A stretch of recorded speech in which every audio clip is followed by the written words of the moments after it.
I'm Marcus Smith, and this is the Constant Wonder Podcast. We focus on the wonder found in creation, anywhere and everywhere. Along the way, we meet amazing people whose experiences of awe inspire us to look for it constantly. A lot of wonder has shaped the life of our next guest, who is, among many other things, a lover of sharks. But before we get to anything very specific about sharks, an icebreaker might help. So first, let's hear just a little bit about snakes. I really take my hat off to my mum, Christine, who said, sure, no problem. You can keep snakes. Just keep them in your room. And I said, no problem, except there was one evening where the boa got out and my mother had organized a big party. And as everybody filed into the house, she said, wonderful, here's a drink. And we have a special task for everybody, which is Rachel has lost her boa. It's in the house somewhere. So let's all go find the boa. The leap from snakes to sharks isn't as big as some might think. At least it wasn't for Dr. Rachel Graham. All you have to do is see both animals in the category of creatures that humans tend to marginalize, simply by not caring enough about them. As things turned out for Rachel Graham, she did not become a herpetologist, although she still loves snakes with all their relatives. Instead, she became a marine biologist who, by her own admission, has an affection for animals that many other people might find repugnant. If you happen to find sharks or vipers or even stinging or biting insects odious, despicable, well, there's a chance she's going to persuade you to give that up. She makes a convincing case that it's just not helpful, neither to them nor for us, to think like that.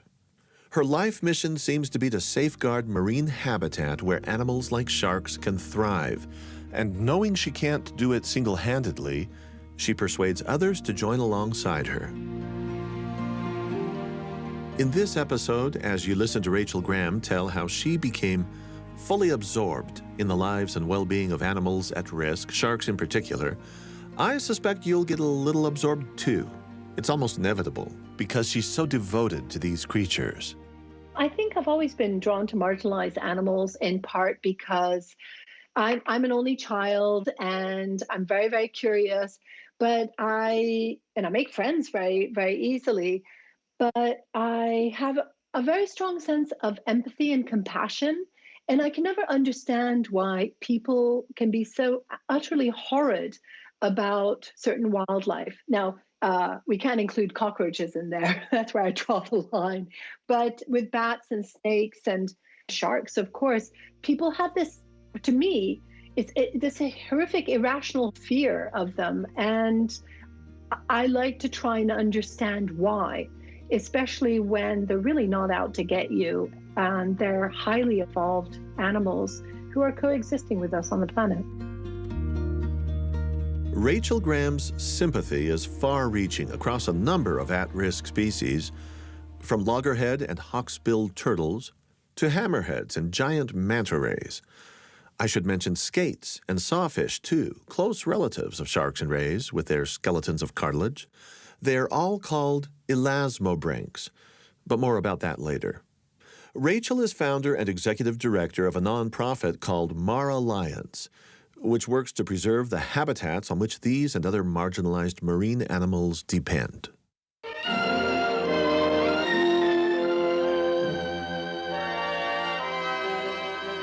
A brief excerpt from the Jacques Cousteau theme song. To jog your memory, if you happen to be old enough, it was used in television specials that aired for a decade, from 1966 until 1976, and then, of course, for years afterwards in reruns. I watched a lot of those specials, as well as nature specials produced by National Geographic, and at one point I became completely smitten by manta rays. Although to this day I've never seen one in real life. If you have, count yourself exceptionally lucky. It's just not the most common experience. And there's so much to gush about just thinking about these elegant swimmers. Mantas have what you could call charisma, and as a bonus, their babies look like cute little puppies. They are, in fact, called pups. And few other sea creatures mirror the flight of birds so nearly. That happens when they fling themselves out of the water. They do indeed become airborne for several seconds. Now, I know I'm talking a lot about manta rays. Once you get going on it, you can hardly stop yourself. But at some aquariums, people are found around pools or tanks where you're allowed or even encouraged to touch other species of ray. I'm not talking about mantas now. The only aquarium in the United States with manta rays is in Atlanta, Georgia. But at one of these hands-on tanks, smaller types of rays make their laps through the water, rising intentionally toward your outstretched hand as they pass you. I've seen this. I've touched these kinds of rays in aquariums. But I also happen to have a fond memory of seeing rays in the wild. So that's where I began my conversation with Rachel Graham. It's about 1975. I'm a Boy Scout. I'm living in San Diego, California, and I'm in a canoe on the saltwater at a place called Mission Bay. And we're just kind of gliding across the surface of the water, and I pull up my paddle, and I've got another fellow scout behind me. And with the paddles out of the water, for the first time, I actually peer down to what's below the canoe. We're in shallows, and so it's only maybe 4 to 5 feet deep at the very deepest. And I see a school of small rays, stingrays. I've never forgotten that. I've never been in that situation before that time, nor since. That was just the one moment of my encounter with so many stingrays, so close. That kind of a moment, I know that you have had many more of those moments than I have, just by virtue of the nature of your job. And I'm going to talk about a few of them. Maybe we go to Sinai first, just off the Sinai Peninsula, and an encounter that was, dare I say, life-changing for you? Absolutely. The Sinai encounter was indeed life-changing. So Sinai is absolutely a magnificent place. It's this incredible desert area that's sandwiched between Egypt in the west, and then you've got Israel in the northeast and Jordan in the east, and magnificent mountains that drop into a scintillating azure sea. And you'd think, well, what could ever actually live there? But once you actually put your head underwater, it's this explosion of life and biodiversity. It's one that, it's a key biodiversity hotspot. And little did I know at the time that it also holds a whole host of great fish, big groupers, snappers, emperor fish, and sharks. And I'd heard about this incredible assemblage of gray reef sharks that would happen around December, January. It was supposed to be a mating aggregation. And I thought, whoa, sharks. I've always been fascinated by sharks ever since I was a very little girl. And off I went with a dive group, rolled over backwards from the boat. Down we went past the beautiful multi-hued, soft and hard corals, purples and pinks and whites, and pushed away from the wall at a place called Ras Mohammed, which it means Muhammad's head. And it is this one site that's kind of jutting out from the tip of the Sinai Peninsula into the Red Sea. And I'm staring into the deep blue. I am at home. To me, it is my sanctuary. And little did I know I hadn't been diving for very long at that point, but I was so excited. But I turned around to look for my fellow divers. And then I turned back around to the deep blue, and the deep blue is now filled with sharks. And there were these gray reef sharks that are up to 6.5 feet long, 7 feet long, crisscrossing one another. And they start buzzing me and passing me by inches away from my body, my hands, my feet, my face. But do you know something? I felt such calm and such relaxation and happiness. Nothing like what people describe in Jaws ever came through my mind. All I could think about is these sharks have had such a bad rap for so long. And that was the moment at which I said, my life, my future, it will be intertwined with sharks. The way you just described it about the calm, the peace that you felt, you've also described this in the past as something that made you laugh. Oh, yes. Sharks, oh my goodness, sharks do make me laugh. They do have different characters. And I've had the really good fortune of coming across some sharks that are a little bit more bold and curious, and others that are a little more timid. I started my career with sharks, actually, with the biggest shark of them all. And I will never forget how the first whale shark I had an encounter with, it seemed like it's like, oh, okay, my size is not intimidating enough for you. I'm going to be doing a jumbo 747 over your head and see how that changes your perspective. And it did. I mean, all 25 feet of it just swam directly over my head. And it really felt like you were at the end of a runway and a Boeing 747 was actually lifting off over you. I couldn't help myself. I wanted to touch it. So I lifted up my hand to try and touch its belly. And this is an animal, it couldn't even see me anymore. Its eyes are, 12 feet down the other way. And yet it sucked in its stomach. It could feel where my hand was. It sucked in its stomach, its belly. And it just made an indentation of where my hand would be, so I could never actually touch it. And it just silently glided over my hand. And every time I tried to lift my hand higher to touch it, it would just suck in its belly a little bit more until it had swum away. And I said, I'm hooked. I love these whale sharks. So in Sinai, my serendipitous encounter with 50 plus gray reef sharks and a mating aggregation was the first indication that, yeah, I think my life is going to be intertwined with sharks. But it took me several more years and many professional experiences before I found myself underwater again, working in a large international project looking into fish spawning aggregations, which is where fish come together in large numbers to reproduce. And a lot of people may not know, but many of your snappers and groupers that you might find on your plate actually reproduce by letting go of eggs and mild in the water column. And then those eggs get fertilized, rise to the surface. And what we discovered was that whale sharks were coming in fairly sizable numbers for that area, over 25, 30 animals, to gobble up that caviar near the surface.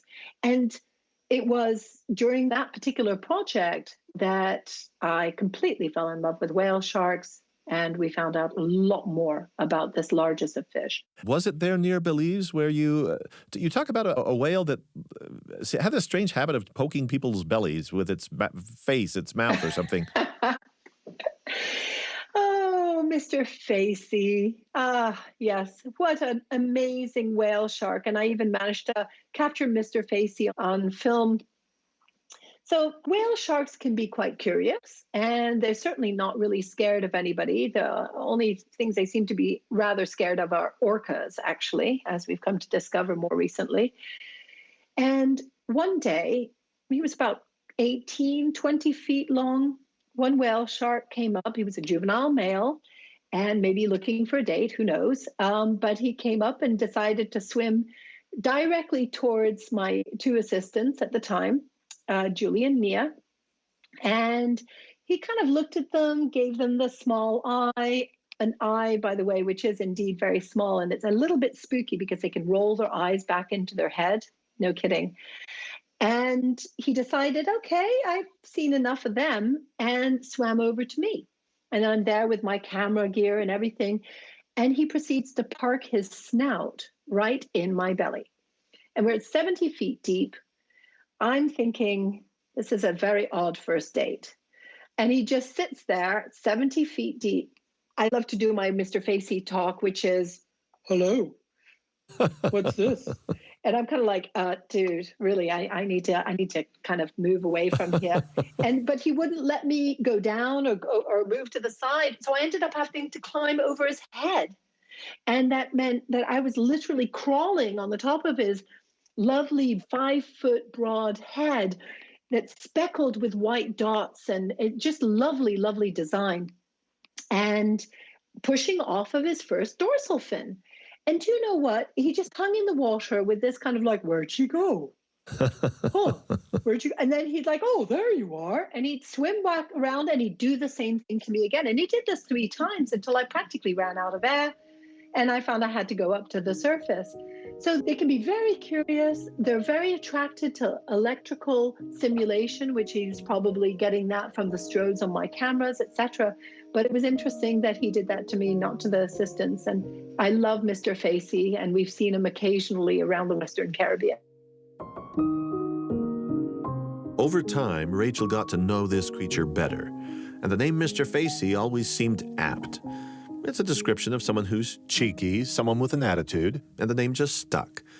She could recognize him every time she saw him, and not just by virtue of this cheeky behavior. Mr. Facey and every other whale shark out there has a unique spot pattern on the side of its body, almost like a thumbprint to identify every individual. And because of that, over 10,000 animals have been identified worldwide. And in our region, through the work of many colleagues over the course of 20 years, and including Mr. Facey, we know we have over 2,000, about 2,200 whale sharks in the Western Atlantic. Could you tell us a little bit about the anatomy of the whale shark as it relates to if its face is near your gut, it's not going to be able to really chew on you? No.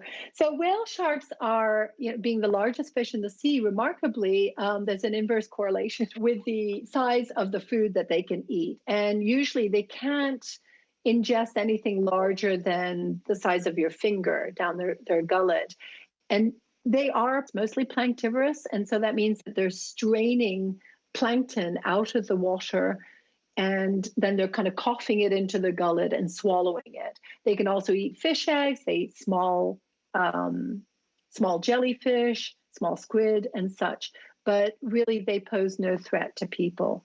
And so it's a wonderful intro to the world of sharks to be able to actually meet a whale shark in person, because there you're overwhelmed with size, beauty, grace, like Mr. Facey, great curiosity, and yet at the same time, you know that they haven't the least bit of interest in you in terms of food. And in fact, I'd like to stretch that out and just say the vast majority of sharks are really not in the least bit interested by people. And I think it's worth mentioning that when you do have an incident or an encounter, and unfortunately a very rare fatality, globally less than 10 during the year, it often is mistaken identity, or people are fishing in turbid waters and they don't want to let go of their fish. And that's usually how those incidents happen. So whale sharks give you the opportunity to swim with the largest fish in the sea. It is a shark, and it will feed your sense of wonder and take you back to being a child. Dr. Rachel Graham, shark lover, shark expert, one of the world's most vocal advocates for the preservation of their habitats. She's our guest for this episode of the Constant Wonder podcast. I'm Marcus Smith. This is not just fun and games. This is serious business of tracking animals. Is the population going up? Is it declining? You're doing science. I'm wondering if in that work you do, if it ever just becomes normal, or if you still have time to just sort of climb over the top of a whale shark and feel kind of incredulous that you're even there. Every time I'm in the water with a shark, be it a whale shark, be it its closest cousin, the puppy dog of the sea, the nurse shark, or others, I'm still wowed. That wonder, that excitement never goes away. And by the way, I don't climb on top of whale shark heads anymore. That was just under duress. I had no other option. I try to always tell people, hands off the wildlife, please. But I have never lost that sense of wonder, the sense of curiosity. And in fact, I think those are two key elements to driving forward my work with sharks on a professional level. And this is very important to have that sense of wonder and curiosity. Why? Because right now, the state of sharks is very poor indeed. 37% are now threatened with extinction in sharks and rays, collectively known as elasmobranchs. And we have a lot of work to do to try and restore populations and rewild the seas with these incredible species, which count over 540 for sharks and over 650 for rays. A lot of people don't realize how diverse elasmobranchs are in terms of species. So I think you need that sense of wonder to keep you going, especially when you see the impact of large-scale fisheries around the world on these species. Never before have I had opportunity to say the word elasmobranch. So today's a good day for me, just because it's such a fun word. Elasmobranch, it has a specific meaning from Greek. It just means a thing with gills that look like metal plates. Or at least scientists who used Greek thought so. So just to reiterate what elasmobranchs are, beyond that, we're talking with Rachel Graham about a subclass of animals that includes sharks and rays, but also skates, and I cannot fail to mention the improbable elasmobranch called, for obvious reasons, a sawfish. Rachel insists none of these creatures, with rare exception, is normally a threat to humans.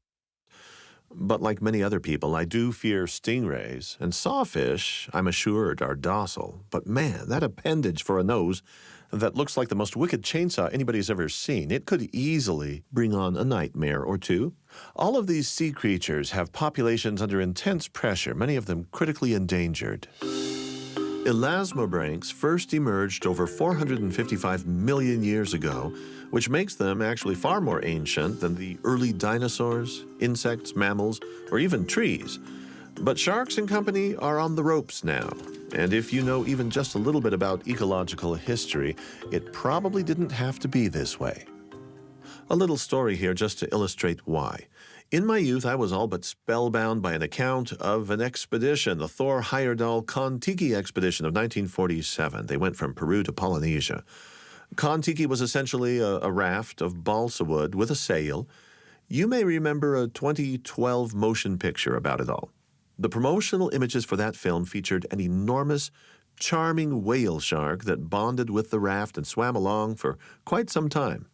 Far less charming was the attitude of the human seafarers toward smaller shark species. Heyerdahl and his crew would reach into the water to yank shark after shark onto the deck to suffocate.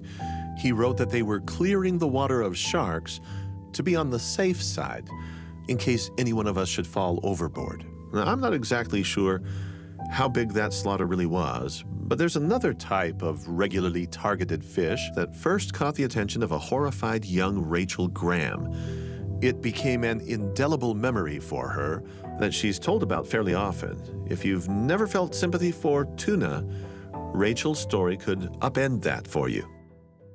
I think a lot of the work that we do, especially in the natural world and in conservation, has been shaped by some kind of a visceral experience that we've had, or some kind of a wondrous experience that we've had in our youth. I've been fascinated by marginalized animals for a very long time, and I include in that the sharks, the bats, the snakes, and more.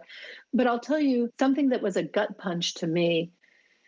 When I was about 7, I grew up in Tunisia in North Africa, and we were on the coast and watching the tuna run. And they have these, they're known in Italy as matanzas. I cannot remember what the Arabic word is, but they're setting out nets to catch tuna during their annual migrations. And what I saw was just this massive capture of incredibly frightened tuna, blood everywhere as they were clubbing them, and water and blood swirling around my legs. I was horrified. I could see men with clubs and nets, boats herding. So I saw tuna in the water. That's where I was seeing the blood, and it hooks and clubs. And it's kind of like those Game of Thrones slow-mo war scenes where when you replay your memory, you're just kind of, oh my goodness, everything goes in slow motion and you just see the violence of it and the gore of it. Yeah, the way you paint the picture, I'm imagining that they have gone out with their nets and they were sort of corralling and pulling the catch closer and closer to shore so they can make the kill. That's exactly it. I mean, they were cutting off the migratory path, corralling the animals, and then trying to get them into ever shallower waters where it was easy for them to handle and to dispatch them. I just remember very bright sun. I just remember very bright beach, and just the general feel of it was overwhelming. It was a gut punch. And on that point, I then learned that the next year we were talking about maybe seeing the tuna, but I was too impacted by it. I didn't want to. And then we found out that there were no tuna because they'd caught a vast majority of them in previous runs. And so that there were no tuna runs. You processed this as a 7-year-old, 8-year-old? Yes. You put together the fact that one year the tuna were there, the next year they were not there, and you had been there to see how the fisheries worked. I didn't process it to that point. I had just heard that the tuna were not running anymore. And so, of course, as a curious child, you're like, well, why? Well, why? And this is a question that so many people ask, why aren't the fish showing up? Why don't we catch as much? And I love what Daniel Pauly, who is an eminent fisheries and fish ecologist, said. He said, because we've eaten them all. And now that you just said the word child, I do want to go back again here. As a child, bats, snakes, before you even got to sharks. And there was a room in your parents' apartment where you said, that's going to be the animal room, and your parents went with that. And describe that child. Intensely curious child, curious about everything. Being an only child also, yes, I had friends, but my friends were mostly in nature, mostly wildlife. But when we moved to Tunisia, we were in the middle of the old city, the Medina in Tunis. And I loved animals, and my parents knew that. So they dedicated one of the rooms in this very old, sprawling apartment to the animals. I had ducks, bunnies, hamsters, guinea pigs, you name it, I had in there. Now, at that time, snakes were not on the roster, but I did have scorpions because we would get scorpions from the Sahara. My ability to keep snakes happened a little later on. And I really take my hat off to my mom, Christine, who said, sure, no problem. You can keep snakes. Just keep them in your room. And I said, no problem. Except there was one evening where the boa got out and my mother had organized a big party. And as everybody filed into the house, it was a very big party. She said, wonderful, here's a drink. And we have a special task for everybody, which is Rachel has lost her boa. It's in the house somewhere. So let's all go find the boa. And everybody thought it was a big joke until, of course, the person who hates snakes the most found the boa in a closet. I've never heard such a scream before. But yeah, it just shows that not everybody likes snakes as much as I do. And the party attendees were not told about the scorpions, I trust. I didn't have scorpions at that time. Okay. No. I had done away with the scorpions, put them back in the Sahara. But you said that we brought back scorpions. Does that mean your parents joined you in bringing them home? You would take an excursion, a field trip with your parents out? Well, my father is a photographer and my mother became a photographer as well. And we had one of those VW pop-up top campers that we got off of the line in 1971 in Frankfurt. And that's what we traveled down via Sicily across a ferry that I thought at the time was going to sink into Tunisia. And it was with that VW camper van that we would make these huge forays into the Sahara and other parts of Tunisia. And we saw the most incredible wildlife. And it was a time when there weren't many folks from Europe that were visiting those areas. And in fact, those were the backdrops for Star Wars and The English Patient and Raiders of the Lost Ark. But you beat the film crews to the deserts there, I think. We did beat the film crews. However, we were living there when Star Wars, we were living up in Tunis, but we had heard that there was this big film setup going down in the Sahara. And boy, we'd all like to go and visit it. And we didn't really know what it was. And then, of course, it came out and it was Star Wars. And they're talking about planet Tatooine, where Tatooine is actually a village in southern Tunisia.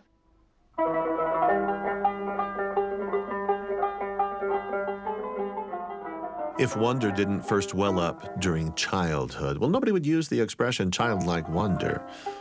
And a childhood spent in Tunisia, I think that's just as viable a venue for these formative moments of life as any other place on Earth.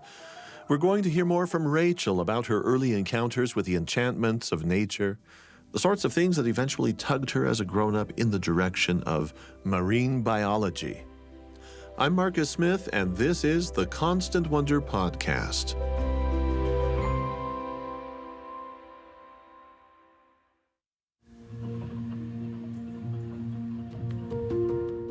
Shark lover Rachel Graham is with us. Dr. Graham is founder and executive director of a nonprofit. It's called MarAlliance. They work to preserve various crucial habitats on which many endangered marine animal populations depend. As Rachel and I were talking about sharks, we had a bit of a bonding moment, quite coincidentally, actually. We discovered that we both cherished a set of the very same books in childhood, back when we were old enough to read, but, and you may remember how this was, when illustrations were still the biggest thrill in a book. When I was very young, my parents had an encyclopedia set, and I was mesmerized by the marine life depicted in that encyclopedia. It was prepared for children, the World Book Encyclopedia. Color spreads, full-page spreads showing different types of species. You had that too? I had the World Book. Oh, that was a gift from my American granny.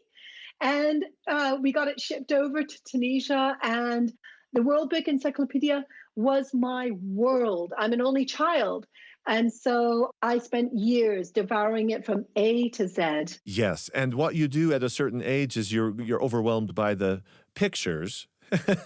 And eventually you get into the text. But I would open up the spread that would show things, well, elasmobranchs, for example, from the sharks to the hammerhead sharks, to the rays, to the sawtooth, the skates. I would look at these things, and I just want to talk hammerheads with you because from my childhood, I just thought that was so exotic and so bizarre with the eyes out on these extreme appendages.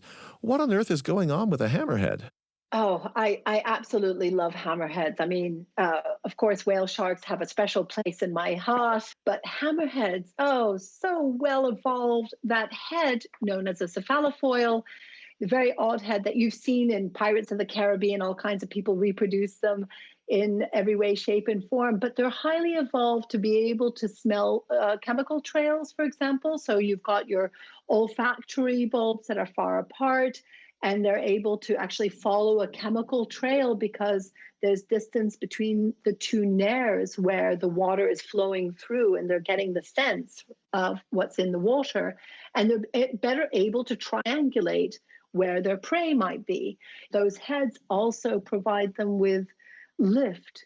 So when they're swimming forward, it's almost like the wing on a plane, and it keeps their head up because all sharks pretty much are negatively buoyant. And so they need adaptations to give them some lift. So they're not having to constantly swim really hard in order to maintain their place in the water column. I'll risk a quick aside here just because Rachel mentioned Tatooine. Well, ever since she said that, I just can't quite get Star Wars out of my mind. I want to say that a hammerhead would fit right in with the motley crew of exotic space creatures in the cantina on Tatooine. But more seriously now, how could you not think of hammerheads as marvels of engineering? They've evolved, as Rachel has described them, in a miraculous way to hunt their prey by triangulation because of that wide head assembly, which Rachel called a cephalofoil. You know, maybe these sharks could be called headwings instead of hammerheads. I'm not likely to win anybody over with that idea because you know how people tend to like drama in something that sounds menacing. Even if we all know this animal doesn't attack by hammering anything, I just assumed they didn't when I was a kid even. Just imagine the pain of putting your eye on a hammer and then going off and striking something. Kids aren't dumb. Anyway, these sharks have sharp teeth, you know, and that's what they use. But back to their naming and their reputation. Headwing just doesn't hype things enough to boost the brand. And I just love saying hammerhead. It feels so good. And savoring that illustration of one amid all the other sharks halfway through Volume S.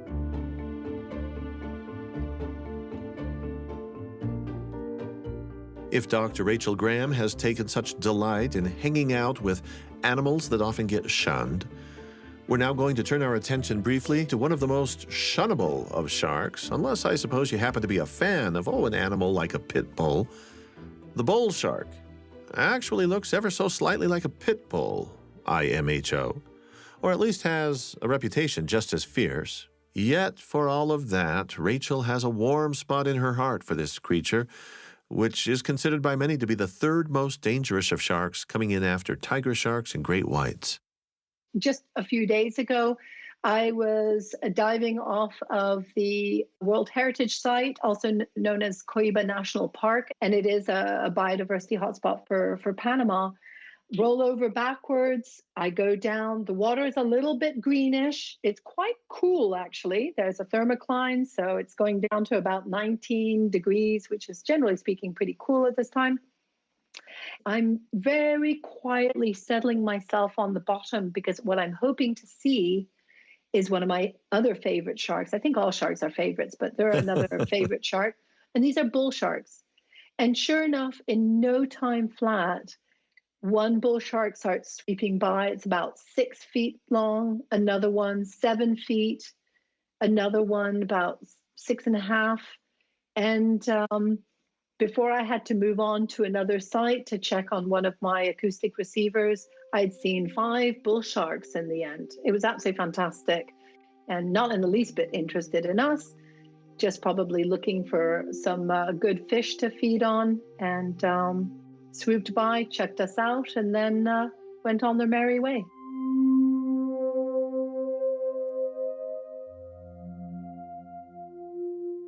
Biologists depend on reliable data, and getting that good data often comes from tagging animals that are moving around. Personally, I don't know if I'd rather tag a tiger or a shark. I'll do herbivores, thank you very much. Rachel Graham, she could tell you a lot about tagging. The basic idea, of course, is that tracking animals helps you find out their patterns of feeding, their cycles of migration. You get a sense for the ebb and the flow of their lives over time and over space. And especially important, you get to learn where this natural ebb and flow are disrupted by humans. All of this tagging business, if it's done thoroughly, can reveal if wildlife conservation measures that we have undertaken are really even benefiting the wildlife and safeguarding the ecosystems. Nobody wants to waste time or money chasing after solutions that just don't line up with reality. Just to give you an example, we find out that manta rays are actually not using the marine protected areas in Mexico that were in part set up to protect them, and they're mostly outside of the protected areas and in the middle of key shipping lanes. So what needs to happen there? Well, you could try to negotiate with the manta rays and say, dudes, could you please move into the marine protected areas? But they don't respond to WhatsApp or email. And not only that, they find that their food isn't as good there as it is maybe in the areas that are part of the shipping lane. So then what you need to do is expand the marine protected area and then negotiate with shipping companies, just like they've done with the right whale in the Northeast US, to see whether you can divert traffic, etc. So you're in the field making nice to manta rays so you can tag them. And then you have to go on land, and you got to love the maps too if you're following migration. Are you running the gamut of those kinds of activities? I am a huge map fiend. I love maps. Everything for me is very visual, and especially when you can start overlaying the maps with all kinds of other environmental conditions. So you're looking at what is the sea surface temperature? What is, for example, the chlorophyll A, which is a proxy for potential food for these large planktivorous animals? Then you start to see, oh, maybe there's a trend here. Maybe this is why they're avoiding this particular area, but they're really focusing their time in this other area where there seems to be a lot more food, and the temperatures are warmer than 27 degrees Celsius, which is something that they prefer. Now, your activities are in large measure about reversing population decline. And so you work, yes, in the field and yes, with maps, but you're also dealing with populations that might not really be on board yet with what MarAlliance is trying to do. Would you tell us that story of, and I think this is a hammerhead shark story too, where you had a taxi cab driver conversation. You changed somebody's point of view, I guess. Yes, that story with a taxi cab driver named Mauricio White in Panama, no less. He was fishing for snappers or everything over in the Caribbean side of Panama near Colon. And one day he was giving me a ride and he said, guess what? We caught some hammerheads and they were baby hammerheads. And he's kind of taking his hands off of the wheel. And I'm thinking, don't do that, please, because who knows what we're going to crash into. But he's showing me the size of the hammerheads. I'm getting completely excited because we're looking for nursery sites for these critically endangered scalloped hammerheads wherever we work, because one of the easiest ways to try and repopulate sharks is to try and protect those nursery areas where they are pupped, where they are born, and where they grow up during some of the most vulnerable periods of their life. So he's telling me about these baby hammerheads, and of course I gingerly ask him, so after you hook them and you pull them out of the water and you're looking at them, and what did you do with them? And he said, well, I released them. And I made my friends release them too. And I said, oh, you did? That's great, because I don't finger point. I don't want to tell people what to do. I want people to make those decisions themselves. He said, we've had so many rides together. I've taken you to the airport back and forth and all the rest. And you always talk sharks and you told me all about hammerheads and everything. And I know how endangered the species is. And there's no way we were going to keep it. Of course, we're going to put it back in the water. And I thought, that's how this happens. When you inspire, you educate, you engage, you get people excited.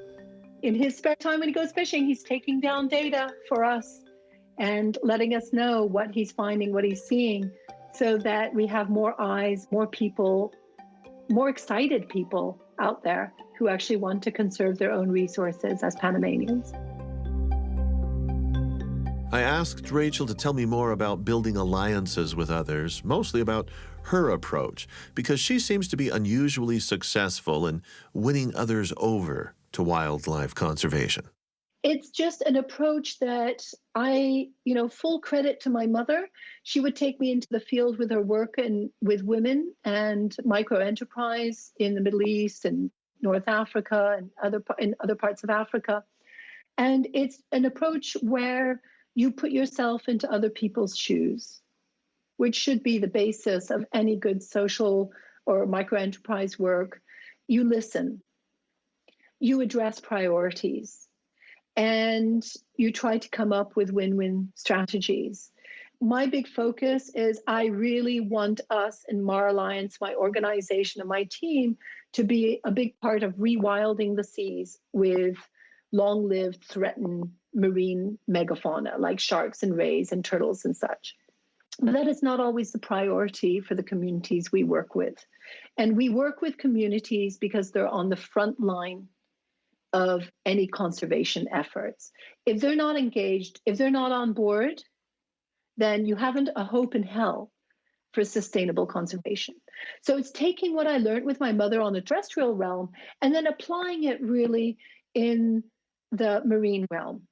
And so working first and foremost with fishers and fishers' families and finding out what their key priorities are in the marine realm and seeing how we can find a match between what we're trying to do, which has repercussions not only locally, nationally, regionally, and internationally, but also what are some overlaps with their priorities as well. So that has led to a whole program that I've run for over 20 years where I ask them, so what are you curious about? What are things that kind of make you wonder in the sea? They are the explorers of the sea that are unfortunately the unsung heroes of marine exploration. They come up with great ideas, great questions, and it's many of these questions that have helped drive research around the world, specifically whale shark research. I mean, those basic questions of, are they coming here every year? Is it the same whale sharks? Are they male and female? Are they spawning? Where are they pupping? All these questions have formed the fundament of most of our research, for example, with whale sharks around the world. And now they're an integral part of our team. And so we make decisions on what we're going to be doing next based on a mix of their curiosity, what community needs are, and what global needs are for that particular species.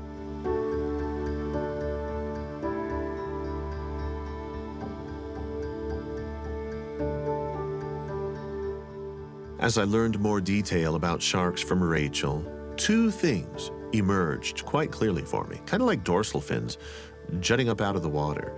Dorsal fins, by the way, they generally number 2. There's the classic first dorsal fin, that's the one everybody recognizes. Then there's a smaller one further down by the tail. So the first big fact that emerged for me is that these species can live very long lives. The second, less conspicuous fact, which goes very well with the little dorsal fin, is that we still know surprisingly little about sharks on the whole. For instance, turns out we don't really yet know exactly how long some species are able to live. But I'll let Rachel handle this whole issue of lifespan. So this is what makes sharks and rays really very special, is that they tend to have what we call slow life histories. They take a long time to mature. In the case of what we were talking earlier about bull sharks or nurse sharks, it takes them about 15 years plus for a female bull shark or nurse shark to actually reach sexual maturity. We don't know how long many of them can live. We do know the great white can live over 70 years.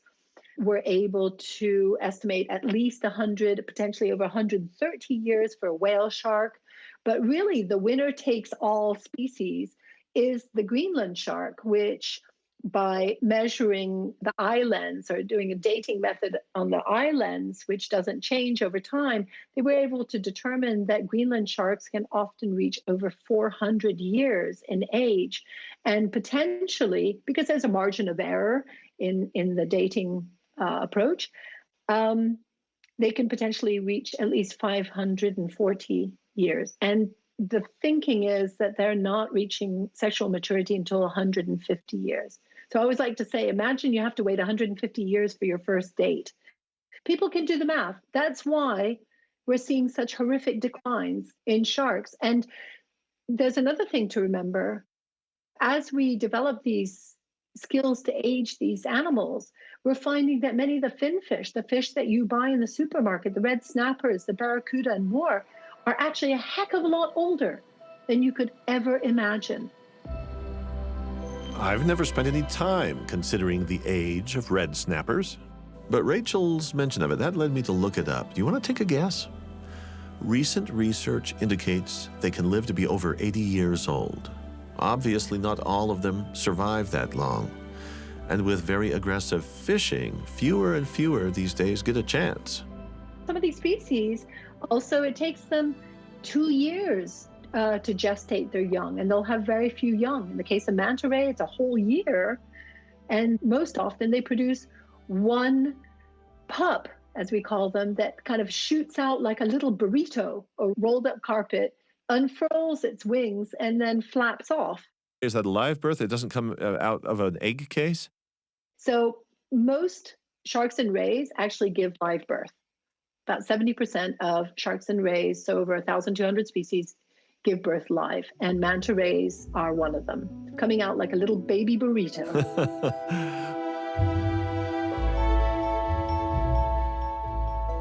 If a landlubber like me can give a little bit of thought to the age of red snappers, well, why shouldn't I also be able to reflect for a little while on the live birth that happens with a manta ray baby and its mother? The offspring, they come out all rolled up, and that makes perfect sense to me. Their wing-like pectoral fins, those need to unfurl out in the open water. You can actually see this happening on a couple of extraordinary YouTube videos. I highly recommend going there. I watched one just yesterday, and you get the sense that a manta pup is kind of like a human fetus. It's all confined in a tight space for such a long time before birth. It's just not easy to unfold. That outside world, it's a whole new game, and it takes a while before you can stretch. And if Rachel Graham's description, baby burrito, isn't enough of a mic drop for you, well, the whole situation got me thinking of the possible scenario for, let's say, a large litter of sawfish emerging from their mother. They're elasmobranchs too. How are they born? Think of the parallel rows of thorny teeth running the length of those little baby noses. Once again, YouTube to the rescue. I recommend watching the first ever filming of sawfish live births. It's footage taken by members of an expedition to the Bahamas. The researchers were from the Florida State University Coastal and Marine Lab, with participation from NOAA, the National Oceanic and Atmospheric Administration. I felt a great deal of relief for the mother when I learned that the babies at birth have a temporary sheath. It's quite thick. It covers their needle-sharp teeth, and it doesn't fall off for a week or two after birth. That long, bill-like protuberance, that nose thing, it's actually called a rostral blade, I've just recently learned. You don't have to remember that. But I kind of think rostral blade is fun to say. Not quite as fun to say as maybe teeth sheath. Thank goodness for the teeth sheath. Sincere thanks to Dr. Rachel Graham for joining with us to give us a glimpse of her work and to share her obvious wonder for these life forms of the sea. She's founder and executive director of MarAlliance. That's a nonprofit dedicated to saving habitat for threatened marine animals. Today's episode was produced by Eric Schultzka and Mamie Teeples, with sound design by Addie Mangum and Kevin West. I'm Marcus Smith. Constant Wonder is a production of BYU Radio.